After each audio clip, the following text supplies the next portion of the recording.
Hi you guys, welcome back. And of course, if you are new to this channel, welcome.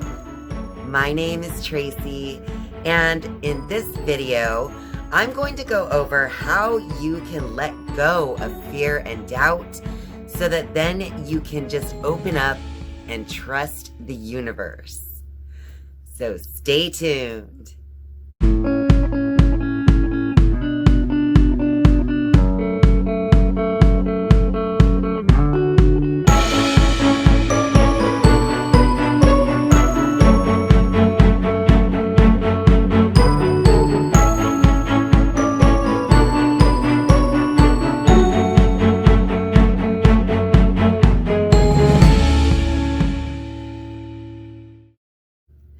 We have all had that kind of time in our life where we've been held back or stuck or blocked due to some type of doubt or fear that we have been harboring in our consciousness.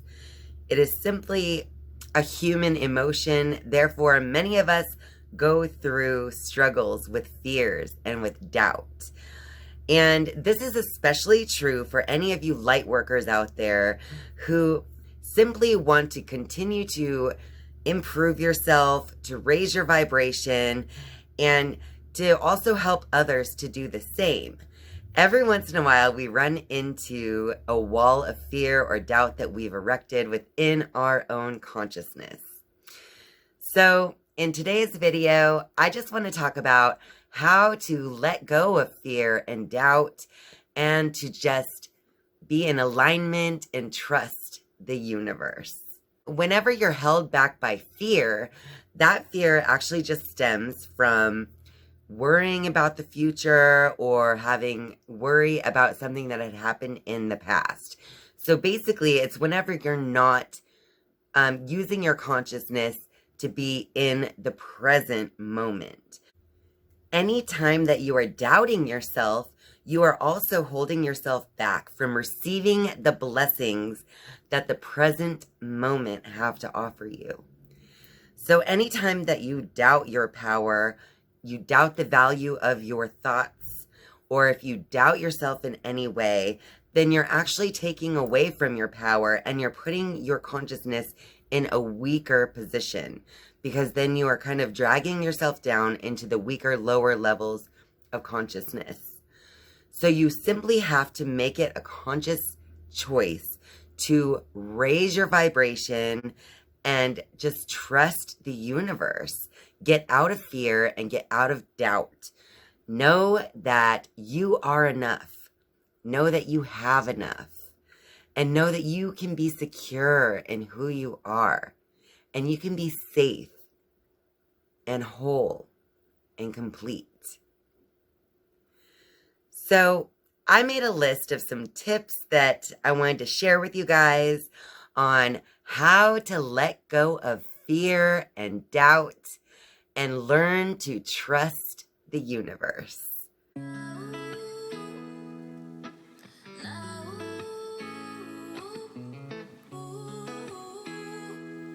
My first and most important tip for letting go of fear and doubt and learning to trust the universe is that you must learn to still your mind. Like I said earlier, the more that you use your consciousness to travel to the past or to worry about the future, you are going to miss the gifts that lay before you right here in the present moment. It is a very difficult thing to grasp before you actually do the work to understand what this really, really means and actually the profundity that exists in this simple advice. But when you can learn to still your mind, you are actually giving yourself the greatest gift that you can actually give yourself in a lifetime. Did you know that the average person has about 50,000 thoughts each and every day? And so that means that you are experiencing something similar, whether more or less than 50,000 thoughts each and every day. And do you even know what thoughts are running through your mind? all the time? Do you know the content of your own mind? And do you know the power of your mind when you can learn to slow down those thoughts and give your intentions razor focus? You would be surprised at the level of creator that you are, simply if you could harness the power of your thoughts. So in this first tip, I want to remind you of the importance of doing some type of mental exercise to increase your concentration. Some things that I love to do are meditation. Meditation is a great way to still your mind and to become one with your breath or whatever internal focusing point that you want to focus on. So meditation is a great way to accomplish a still mind, and at least teaches you how to enter that still state of mind at will over time. Another great way would be to practice concentrating on an object.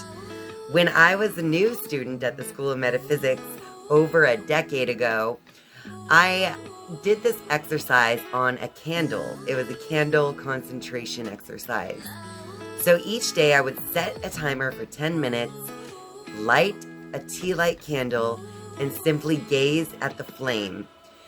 Anytime that my mind would wander away from the flame, I would simply bring my mental attention back onto the flame and focus on it once again. And I would continue with this mental tug of war, letting my mind wander and then bringing it back to the flame for 10 minutes each and every single day. And of course, as a new student, I wasn't really sure how this exercise was going to help me. But over time, I began to realize there are so many benefits to having a still, concentrated, and focused mind. I enjoy reading so much more now because I don't lose my train of thought as I read. I can get so much more done throughout my day because I spend less time worrying about getting started or where I'm going to start, what I'm going to do, why haven't I done it yet.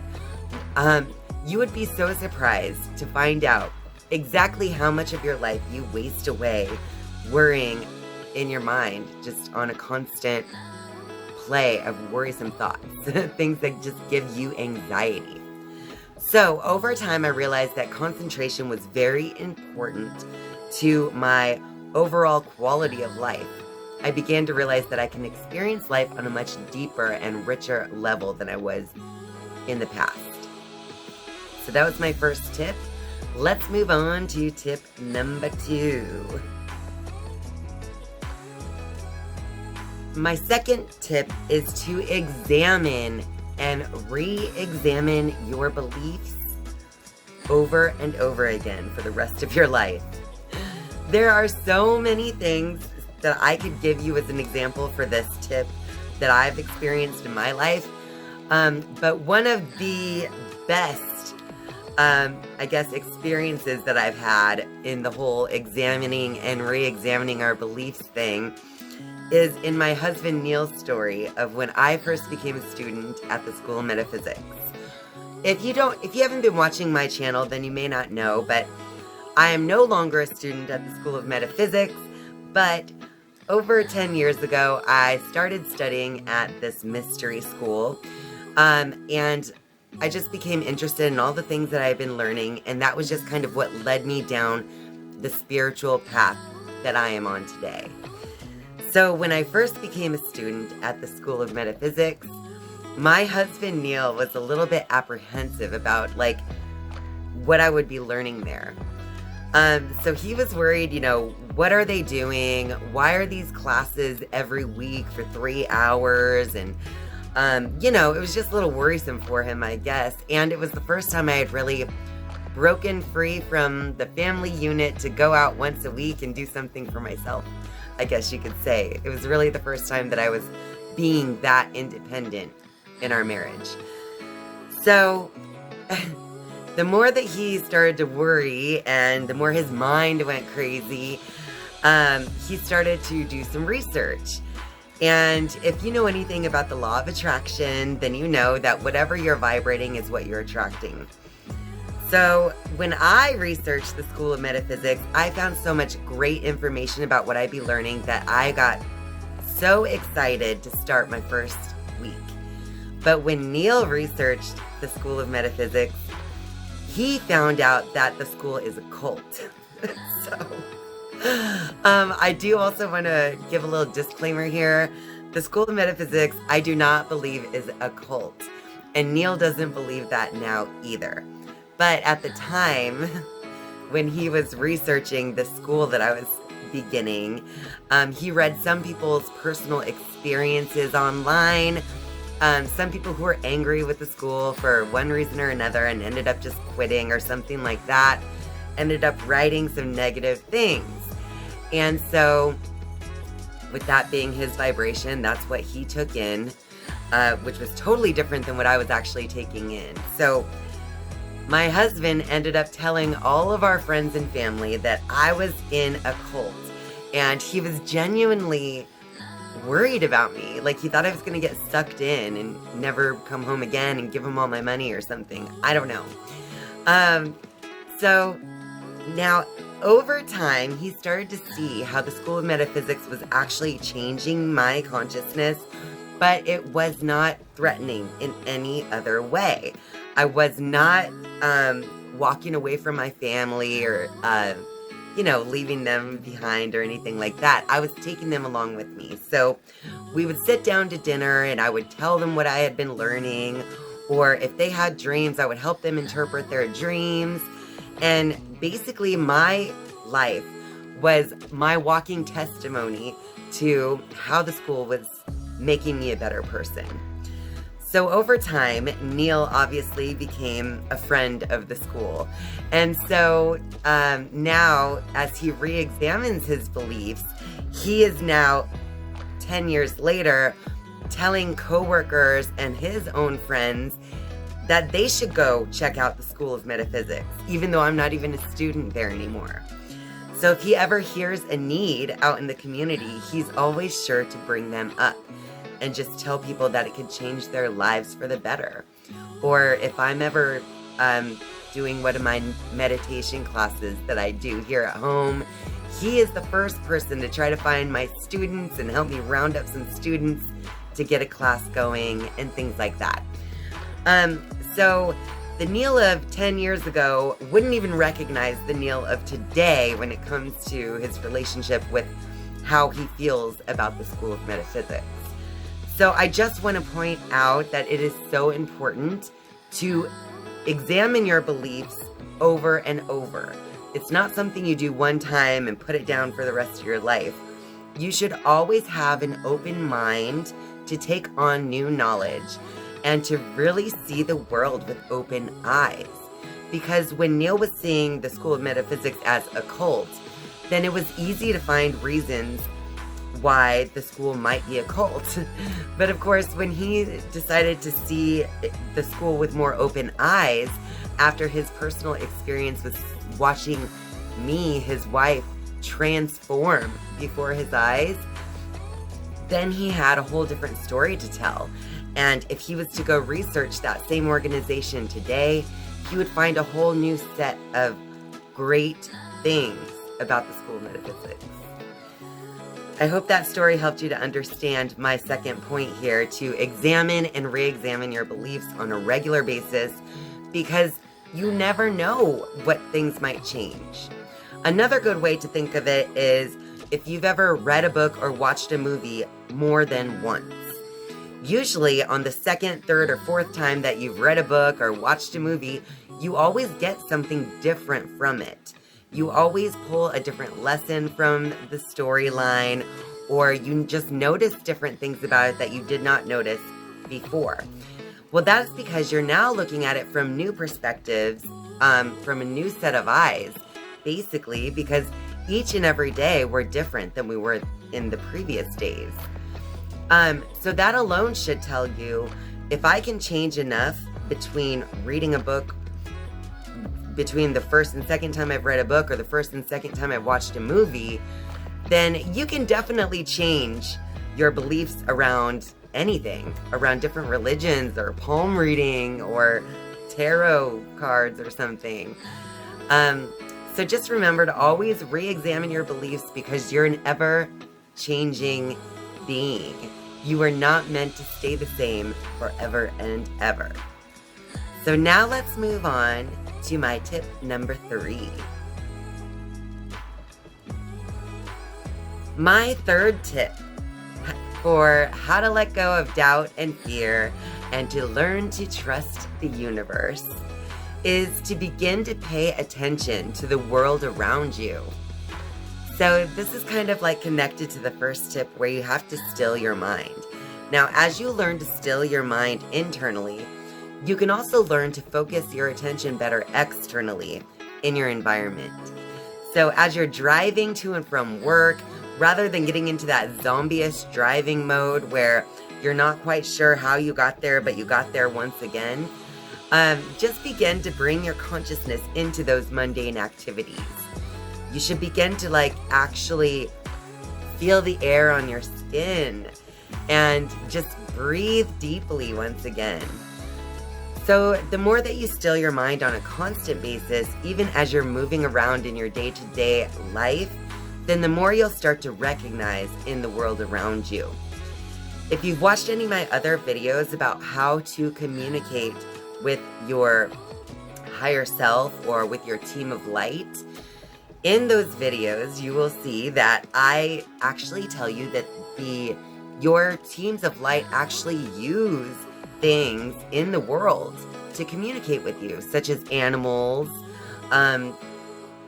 coins, rainbows, cloud formations, signs on the street, license plates. There are so many different ways that spirit can communicate with you. So the more conscious of your surroundings that you are, the more likely that you will be able to connect with some type of communication from your higher self or from your team of light. So that third tip is just to be sure to pay attention and to, start to notice the world around you a little bit more.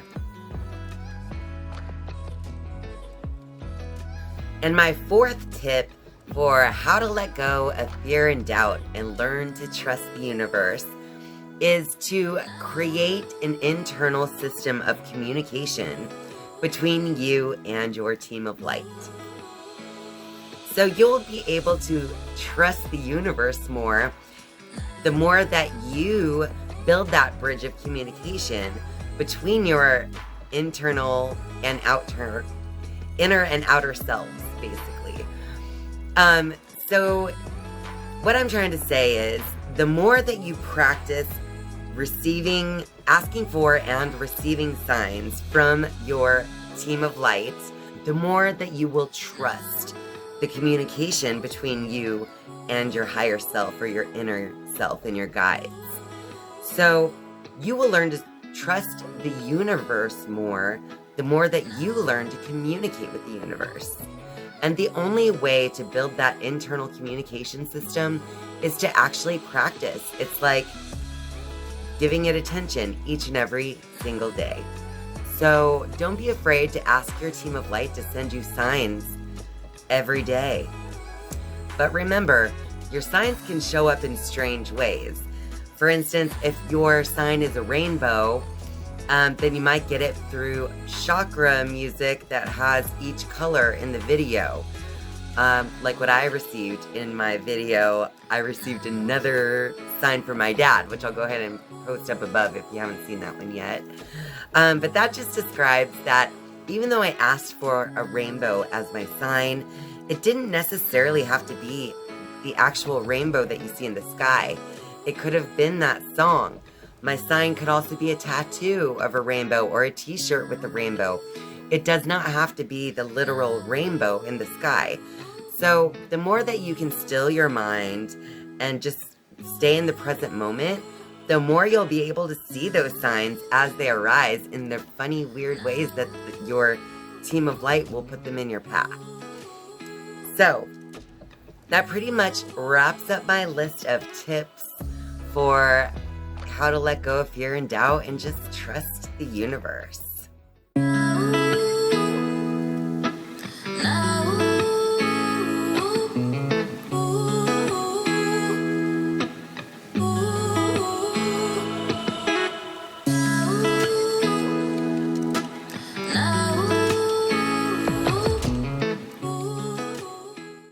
Thank you guys so much for watching this video. I hope that it helped you. If you like this video, be sure to give it a like. If you're a viewer but not yet a subscriber, I would love it if you would please click subscribe right under this video. That way, once you're subscribed, you can then click the bell to be notified each and every time that I upload a new video. Thank you so much for spending your time with me. I love you, and I'll see you next time. Bye.